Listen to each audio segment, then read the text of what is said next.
Čau, čau, mans uzticīgais klausītāji! Šodien es tev stāstīšu pasaku Zvēri un abru taisītājs.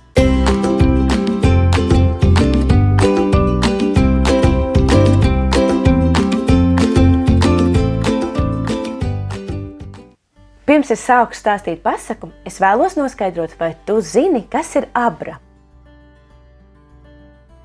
Abra ir garants koka trauks, mīkls mīcīšanai un raudzēšanai. Šo mīklu izmanto, lai pēc tam ceptu maizīti.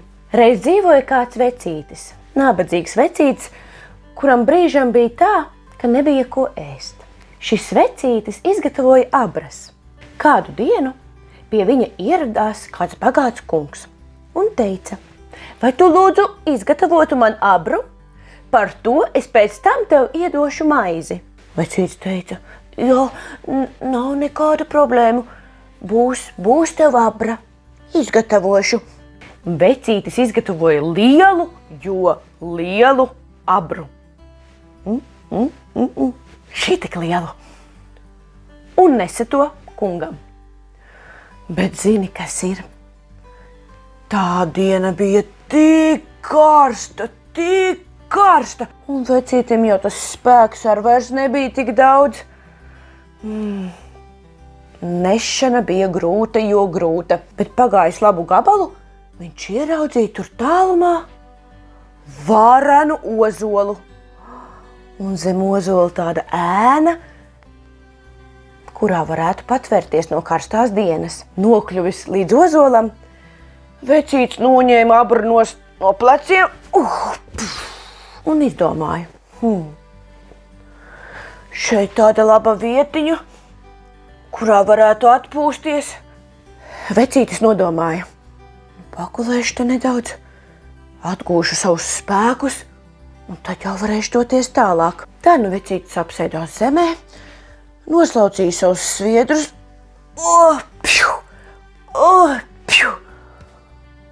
un sāka domāt: būtu jau laikam labāk to abru uzlikt sev virsū. Ja nu kāds meža zvērs nāk, paslēpšos zem viņas.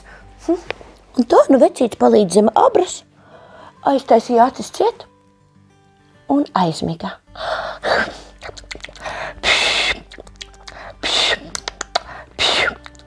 Garām skrēja zaķis, garausis, un ieraudzīdams abru teica: kāds jauks galdiņš! Bet tikai nekā nav virsū. Pēc brīdiņa atecēja lapsa. Un ieraudzīdama abru teica: kāds jauks galdiņš! Bet kāpēc nekā nav virsū? Pēc laika atnāca vilks. Apsēdās blakus lapsai un zaķim un teica: skatos, te tāds jauks galdiņš. Bet kāpēc nekā nav virsū? Viņiem pievienojās lācis. Un arī viņš, ieraudzīdams abru, teica: kāds jauks galdiņš. Bet kāpēc nekā nav virsū? Tā nu visi sēdēja, un viens no viņiem ierunājās: ko te mēs tā sēdēsim? Vajadzētu sameklēt kaut ko, ko uzlikt uz tā galdiņa virsū. Dosimies meklēt ēdienu. Lācis sacīja: es zinu tādu milzīgu bišu koku. Es varētu to atnest un uzliksim uz galdiņa virsū. Vilks sacīja: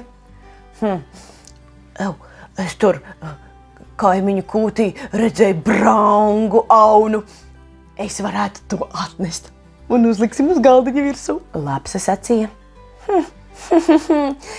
es zinu treknu zostēviņu. Es varētu to atnest un uzliksim uz galda virsū. Zaķis garausis teica: es zinu vienu kraukšķīgu kāpostu galviņu. Es jums to atnesīšu. Uzliksim uz galdiņa virsū. Tā nu katrs devās uz savu pusi. Ēdiena meklējumos. Nepagāja nemaz tik ilgs laiks, kad viņi atgriezās. Lācis atnesa milzīgu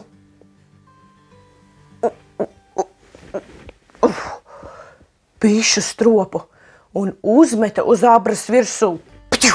Tā, ka Abra nobrakšķēja. Tad atnāca vilks un atnesa brangu aunu. Un arī uzlika uz Abras virsū.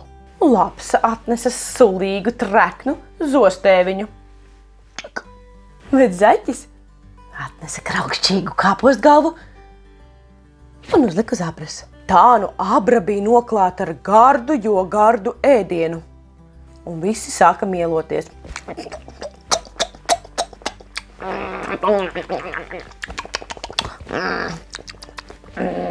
Un kamēr meža zvēri mielojās, vecītis zem Abras pārvēlās uz otriem sāniem. Un Abra sakustējās. Lācis sabijās un teica: kas to galdu kustina? Pārējie nelikās nezinis un turpināja mieloties. Vecītis atkal pagriezās uz otriem sāniem. Un atkal Abra sakustējās. Vilks sabijās un teica: kas to galdiņu kustina? Pārējie atkal nelikās nezinis un tikai mielojās un mielojās. Večuks zem Abras atkal tur kaut ko kņosās un kustās. Un Abra atkal sāk kustēties. Lapsē lielas acis. Un viņa iesaucās: kas to galdu kustina? Un visi tikai ēd un ēd un ēd un ēd un viens otru pat nedzird. Līdz beidzot vecītis tā to Abru sakustināja, ka zaķis sabijās un iesaucās: kas to galdu kustina? Nu vairs nav labi, bēgam! Tā nu. Neviens nesaprata, kas notiekās, un katrs bēga, kur nu var aizbēgt. Katrs uz savu pusi, bet večuks nogrūda Abru sev no muguras nost, izlīda laukā, izstaipījās un teica: oi, cik labi atpūtos, cik labi pagulēju, nu var doties tālāk, nest kungam to Abru. Vecītis pavērās apkārt un ieraudzīja tāvu brīnumu. Nu, man vairs nebūs bats jācieš. Man tagad gan medus, gan gaļa, gan kāposti. Tavu laimi, tā paveikties. Večuks paņēma Abru, salika visu ēdienu tajā iekšā un devās pie kunga. Un kungs, kā bija solījis par Abras uztaisīšanu, iedeva viņam maizes klaipu. Nu, vecīts varēja ēst gan maizi, gan medu, gan gaļu. Joki notiek. Paldies, ka klausies pasaku. Lai tev viss izdodas. Atā!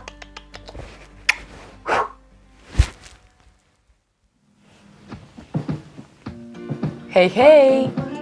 Ja tev patīk šī pasaka, ieliec īkšķīšus uz augšu, un ja tu vēlies dzirdēt arī citas pasakas, neaizmirsti abonēt kanālu Zuze lasa.